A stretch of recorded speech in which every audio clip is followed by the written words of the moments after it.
بسم اللہ الرحمن الرحیم۔ السلام علیکم۔ رات کا آخری پہر چل رہا تھا۔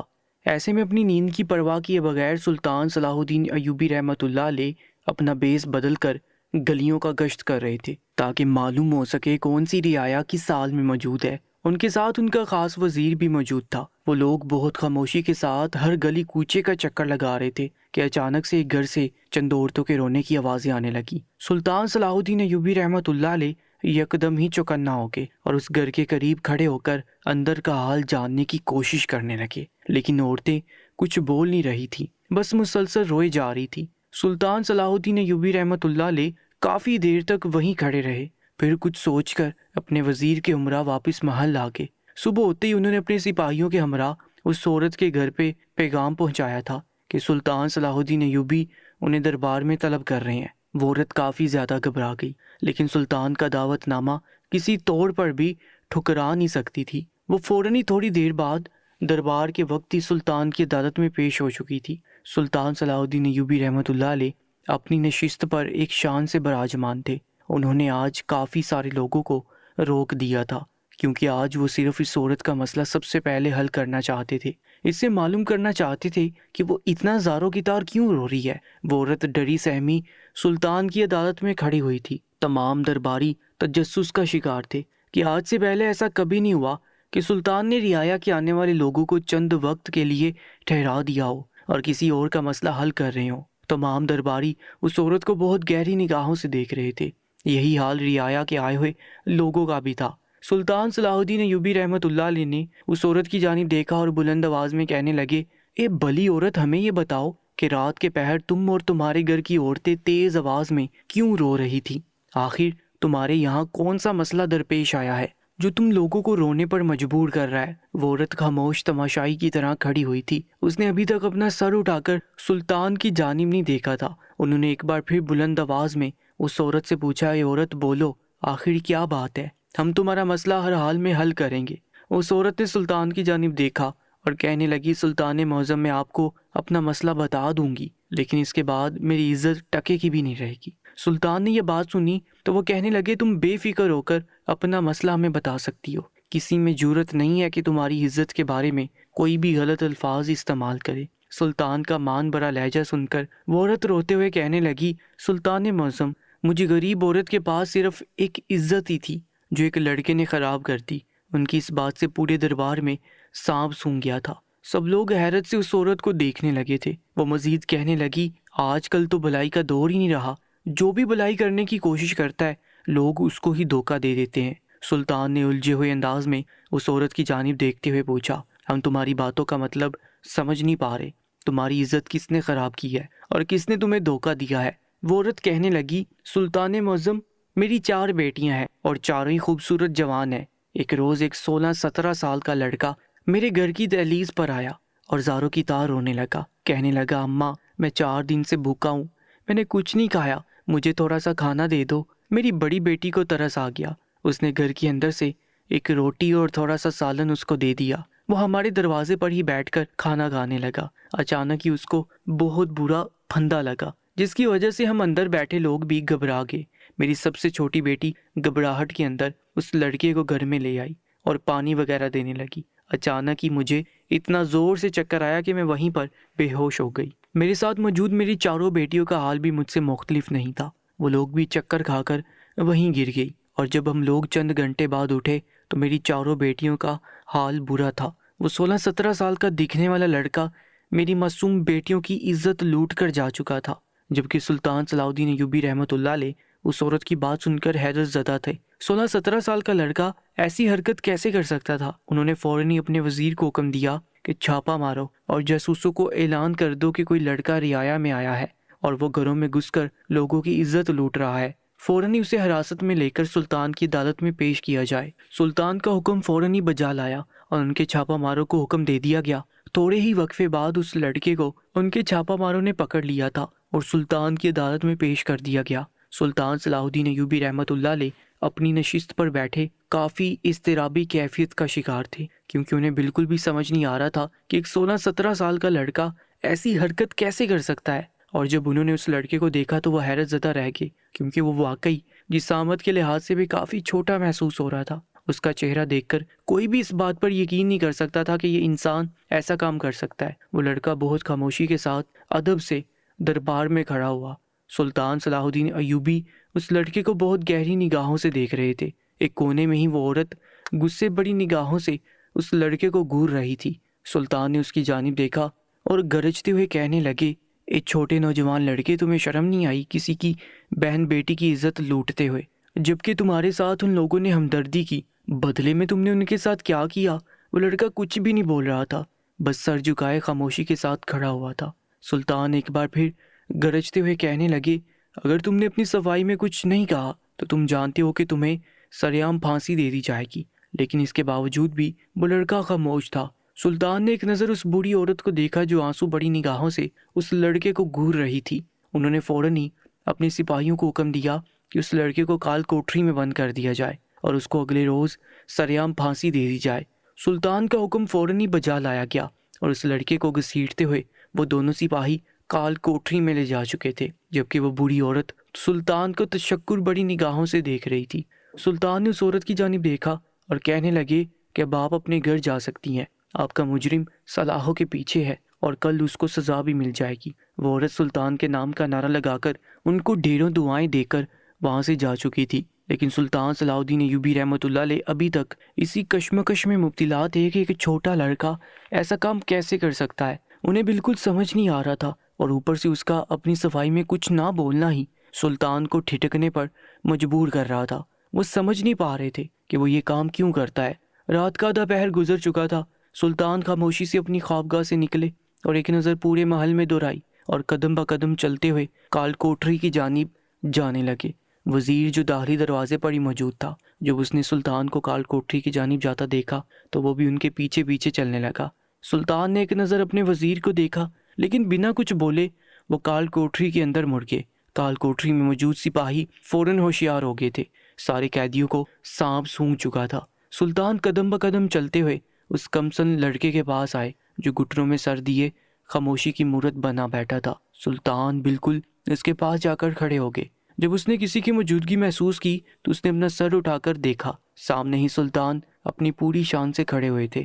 وہ فوراً ہی ان کے ادب میں کھڑا ہو گیا اور ہاتھ باندھ کر سلام پیش کرنے لگا۔ سلطان نے اس کے سلام کا جواب دیا اور کہنے لگے، تمہیں ڈرنے کی ضرورت نہیں ہے، ہمیں بتاؤ آخر تمہارے ساتھ کیا مسئلہ پیش آیا ہے۔ ہمیں نہیں لگتا کہ تم زانی ہو، اور اگر تم نے یہ گناہ نہیں کیا تو ہم تمہیں پھانسی نہیں دیں گے۔ تمہیں کسی بھی چیز سے ڈرنے کی ضرورت نہیں ہے، تم ہمیں اپنا بڑا سمجھ کر ساری چیزوں کے بارے میں بتا سکتے ہو۔ لیکن وہ لڑکا صبح کی طرح ہی خاموش تھا، اس نے ابھی بھی ایک لفظ ادا نہیں کیا تھا۔ سلطان نے اس کے کندھے پر ہاتھ رکھا اور ایک بار پھر نرم لہجے میں کہنے لگے، دیکھو لڑکے، تم ڈرو مت، مجھے نہ جانے کیوں تمہیں دیکھ کر ایسا محسوس ہوتا ہے جیسے تم زانی نہیں ہو۔ تم نے ان لڑکیوں کے ساتھ یہ گناہ نہیں کیا۔ تم مجھے بتا سکتے ہو آخر تم کون ہو اور تمہارے پیچھے یہ کام کون کر رہا ہے؟ یہ بات سن کر اس لڑکے نے ایک دفعہ سلطان کے چہرے کو دیکھا اور خاموشی سے چہرہ جھکا لیا۔ سلطان 2 قدم پیچھے ہوئے اور اپنے ہاتھ بھی پیچھے باندھ لیے اور اس لڑکے کی آنکھوں میں دیکھتے ہوئے کہنے لگے، اے چھوٹے لڑکے، کل تمہاری پھانسی ہے۔ اگر تم گناہ گار نہیں ہو تو تمہیں بے وجہ ہی پھانسی ہو جائے گی، اسی لیے تمہارے حق میں یہی بہتر ہے کہ تم سچ بتا دو کہ آخر تم یہ الزام اپنے سر کیوں لے رہے ہو۔ لیکن وہ لڑکا کچھ نہیں بولا تھا۔ سلطان نے 1-2 بار پھر اس سے یہ بات دریافت کرنے کی کوشش کی، لیکن وہ بالکل خاموش رہا تھا۔ انہوں نے ایک خاموش نگاہ اس لڑکے کے معصوم چہرے پر ڈالی اور جس طریقے سے وہ آئے تھے ویسے ہی واپس لوٹ گئے۔ اگلے روز اس لڑکے کو پھانسی گھاٹ کی طرف لے جایا جا رہا تھا، اور جب اسے پھانسی کے پھندے کے قریب لے کر گئے تو جلاد نے روایت کے تحت اس لڑکے سے پوچھا، اے لڑکے، بولو تمہاری آخری خواہش کیا ہے؟ اس نے ایک نظر اس جلاد کو دیکھا اور کہنے لگا، ایک مرنے والے کی آخری خواہش بھلا کیا ہو سکتی ہے؟ وہ جلاد کہنے لگا، اگر تمہاری کوئی آخری خواہش نہیں ہے تو میں تمہیں پھانسی دے دیتا ہوں، لیکن اگر تمہاری کوئی آخری خواہش ہے تو تم ہمیں بتا سکتے ہو۔ سلطان صلاح الدین ایوبی رحمۃ اللہ علیہ کا حکم ہے کہ ہر پھانسی ملنے والے شخص سے اس کی آخری خواہش پوچھی جائے۔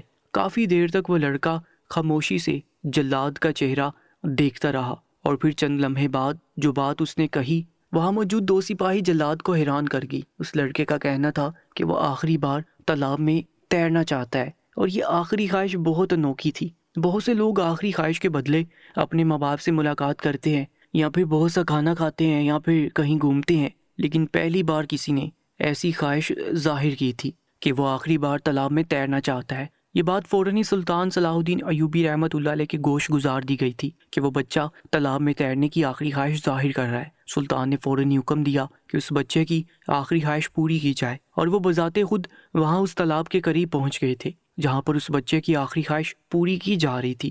بہت سے سپاہی ارد گرد ہی کھڑے ہوئے تھے، کیونکہ ایسے مجرم اکثر اوقات ایسی خواہش ظاہر کر کے بھاگ جاتے ہیں۔ اس وجہ سے کوئی بھی اس لڑکے کو بھاگنے نہیں دے سکتا تھا۔ سلطان صلاح الدین ایوبی رحمۃ اللہ علیہ پشت پر ہاتھ باندھے اس بچے کو بہت غور سے دیکھ رہے تھے۔ پہلے وہ تالاب کے قریب بیٹھ گیا اور اس میں اپنے پاؤں ڈال دیے اور ایک طائرانہ نگاہ سب پر ڈالی اور خاموشی سے تالاب میں چھلانگ لگا دی۔ یہ سب عمل سلطان صلاح الدین ایوبی رحمۃ اللہ علیہ بغور دیکھ رہے تھے۔ وہ لڑکا کافی دیر تک پانی کے اندر ہی رہا، جبکہ سلطان صلاح الدین ایوبی رحمۃ اللہ علیہ کے ماتھے پر شکن پڑتے جا رہے تھے، کیونکہ وہ لڑکا اب کہیں بھی نظر نہیں آ رہا تھا۔ انہوں نے اپنے ایک سپاہی کو حکم دیا کہ آگے جا کر دیکھو وہ لڑکا کہاں ہے، اب نظر نہیں آ رہا ہے۔ وہ سپاہی سر اس بات میں ہلا کر تھوڑا سا آگے گیا اور اس نے غور سے دیکھنے کی کوشش کی تو وہ یکدم ہی بے چین ہو گیا اور سلطان کی جانب دیکھتے ہوئے کہنے لگا، سلطان معظم، وہ لڑکا ڈوب رہا ہے۔ اور جیسے اس نے یہ کہا تو سلطان نے حکم دیا کہ فوراً کود جاؤ اور اس کو باہر نکالو۔ سپاہی اس بچے کی جان بچانے کے لیے اس تالاب میں کود گئے اور اس کو باہر نکال لیا۔ اس کی سانسیں بہت دھیمی دھیمی چل رہی تھی۔ سلطان بے چین ہو رہے تھے۔ پہلے ہی وہ اس حق میں نہیں تھے کہ یہ بچہ زانی ہے، اور اب اس نے جو کارنامہ انجام دیا تھا، یہ بات ظاہر ہو چکی تھی کہ وہ بچہ گنہگار نہیں ہے۔ فوراً ہی سلطان نے اسے شاہی طبیب کے پاس لے جانے کا حکم دیا اور خود بھی اس بچے کے ساتھ شاہی طبیب کے پاس چلے گئے۔ شاہی طبیب اس بچے کو لے کر اندر کمرے میں لے جا چکے تھے اور اس کا علاج کر رہے تھے۔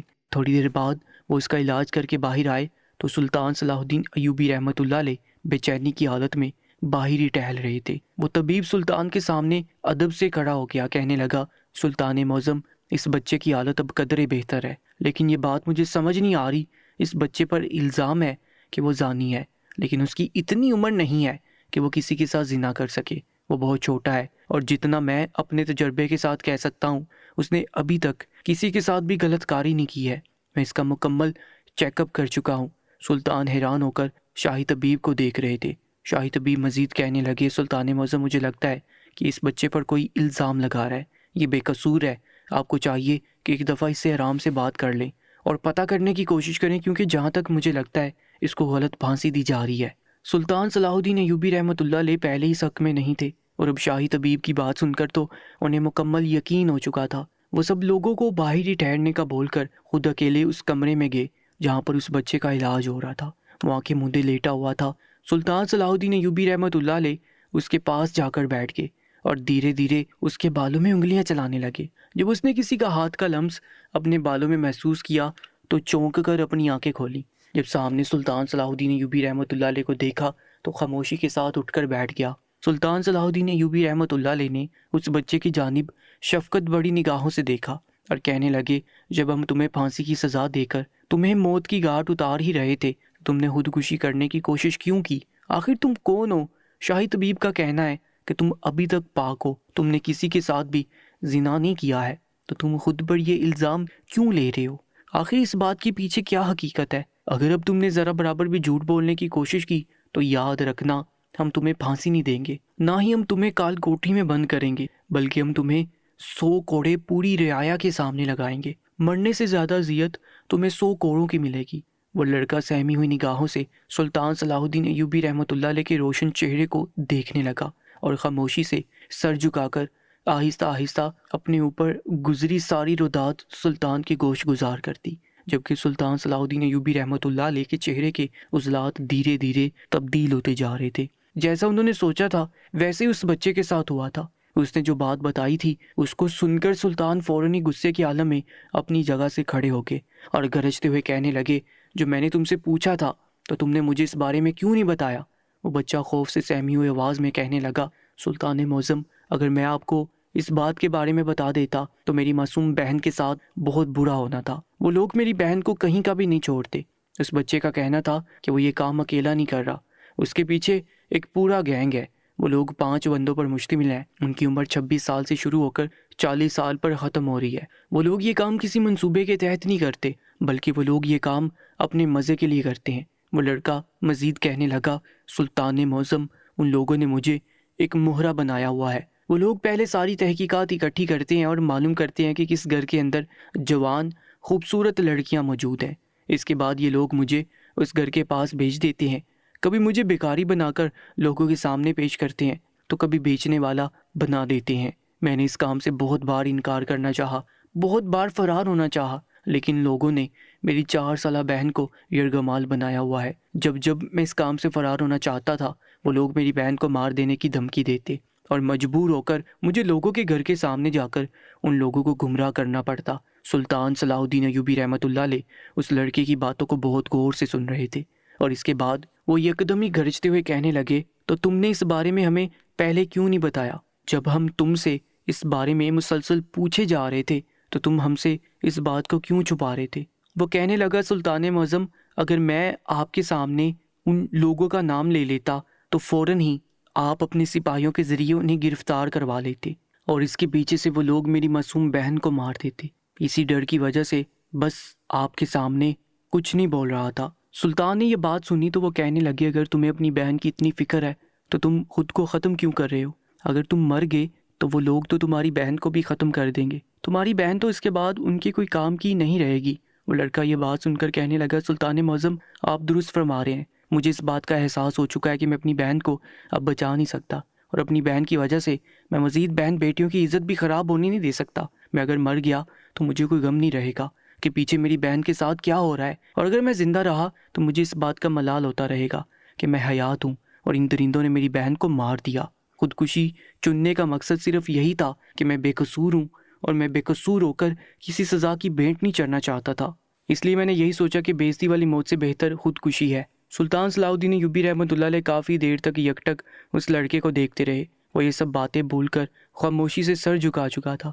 سلطان اپنی جگہ سے کھڑے ہوئے اور اس لڑکے کے سر پر ہاتھ رکھتے ہوئے کہنے لگے کہ تم بے فکر ہو جاؤ، ہم تم سے وعدہ کرتے ہیں کہ ہم ان 5 درندوں کو سلاحوں کے پیچھے ڈال کر اپنے ہاتھوں سے پھانسی دیں گے اور تمہاری بہن کو صحیح سلامت تمہارے حوالے کریں گے۔ وہ لڑکا یہ بات سن کر حیرانی بڑی نگاہوں سے سلطان کو دیکھنے لگا اور فوراً ہی ان کا ہاتھ پکڑ کر آنکھوں سے عقیدت سے لگا لیا۔ وہ کہنے لگا، سلطان معظم، میں آپ کا ساری عمر شکر گزار رہوں گا، آپ واقعی ایک نیک سپہ سالار ہیں۔ میں دعا کروں گا کہ آپ اپنے ہر میدان میں فتح حاصل کریں۔ سلطان ایک بار پھر اس کے سر پر ہاتھ رکھ کر اس کمرے سے نکل گئے، جبکہ انہوں نے فوراً ہی اپنے سپاہیوں کو حکم دیا کہ ان 5 درندہ جانوروں کو پکڑ کر دربار میں حاضر کیا جائے۔ ان کا حکم فوراً ہی بجا لایا گیا اور سارے سپاہی پوری رعایا میں چونٹیوں کی طرح بچھ گئے اور ان زانی مردوں کو چند ہی لمحوں میں ڈھونڈ کر سلطان صلاح الدین ایوبی رحمۃ اللہ علیہ کے دربار میں پیش کر دیا گیا تھا۔ وہ 5 مرد سر جھکائے کھڑے ہوئے تھے۔ سلطان نے ان 5 مردوں کو قہر آلود نگاہوں سے دیکھا اور نفرت سے پھنکارتے ہوئے کہنے لگے، شرم آنی چاہیے، ایک معصوم بچے کا استعمال کر کے تم کتنی بہن بیٹیوں کی عزت کو روند چکے ہو، صرف اپنے مزے کے لیے۔ اگر اتنی ہوس کی آگ تم لوگوں کے جسم میں بھری ہوئی ہے تو تم لوگ شادی کر لیتے، لیکن کسی کی بیٹی کے ساتھ اتنا بڑا ظلم نہ کرتے۔ تم لوگ کیا سمجھے تھے کہ تم لوگ کبھی پکڑے نہیں جاؤ گے؟ اس معصوم بچے کو دھمکاتے رہو گے اور اس کی بہن کو یرغمال بنا کر رکھو گے اور ہمیں اس بات کا علم نہیں ہوگا۔ ان کی آواز پورے دربار میں گونج رہی تھی، جبکہ وہ 5 مرد خوف سے کپ کپا رہے تھے۔ سلطان صلاح الدین ایوبی رحمۃ اللہ علیہ نے اپنے سپاہیوں کو حکم دیا کہ فوراً ہی رعایا میں یہ اعلان کیا جائے کہ سلطان نے سب کو بڑے میدان میں بلایا ہے، جبکہ انہوں نے اپنے وزیر کی جانب دیکھا اور انہیں حکم دیا کہ وہاں پر 5 پھانسی کے پھندے لگا دیے جائیں۔ آج ان 5 مردوں کو سرعام پھانسی دی جائے گی، تاکہ جس بیٹی کے ساتھ ظلم ہوا ہے اور جنہوں نے عزت کی خاطر شکایت نہیں کی، ان سب کو بھی راحت اور سکون میسر ہو۔ سلطان کا حکم چند سیکنڈ میں ہی بجا لایا گیا۔ رعایا میں یہ اعلان کر دیا گیا کہ ظہر کی نماز کے بعد سلطان سب کو میدان میں طلب کر رہے ہیں، جبکہ وزیر نے کچھ سپاہیوں کی مدد سے وہاں 5 پھانسی کے پھندے بھی لگا دیے تھے۔ سلطان صلاح الدین ایوبی رحمۃ اللہ علیہ ظہر کی نماز ادا کر کے میدان پہنچ چکے تھے۔ وہاں پر رعایا بھی آ چکی تھی۔ سلطان صلاح الدین ایوبی رحمۃ اللہ علیہ اپنی نشست پر ایک شان سے براجمان تھے، جبکہ وہ 5 مرد جن کے چہروں پر کالا کپڑا ڈالا ہوا تھا وہ ایک ایک پھانسی کے پھندے کے قریب کھڑے ہوئے تھے۔ قاضی اپنی جگہ سے کھڑا ہوا اور اس نے پوری رعایا کے سامنے بلند آواز میں فرد جرم پڑھ کے سنایا اور چند پل بعد ہی جلاد کو حکم دے دیا اور ان 5 کو پھانسی کے پھندے پر چڑھا دیا گیا۔ ان لوگوں سے آخری خواہش کچھ بھی نہیں پوچھی گئی، بس انہیں پھانسی دے دی گئی۔ جو پوری رعایا سلطان صلاح الدین ایوبی رحمۃ اللہ علیہ کے نام کا نعرہ لگا رہی تھی، اس بچے کو اس کی بہن سے ملوا دیا گیا تھا اور اس عورت کو بھی اس بات کا پیغام پہنچا دیا گیا تھا کہ وہ لڑکا بے قصور ہے۔ دوستو، زناکاری ایک گناہ ہے، اس کا عذاب قیامت والے دن ہر اس انسان پر نازل ہوگا جو یہ غلط کام کرتا ہے۔ اللہ تعالی ہم سب کو اس زنا کے گناہ سے بچائے، آمین ضرور لکھیے گا، اور مزید ایسی سچی اور سبق آموز کہانیوں کے لیے ہماری یوٹیوب چینل کو سبسکرائب کر کے ساتھ موجود بیل آئیکن پر بھی کلک کر لیجیے گا۔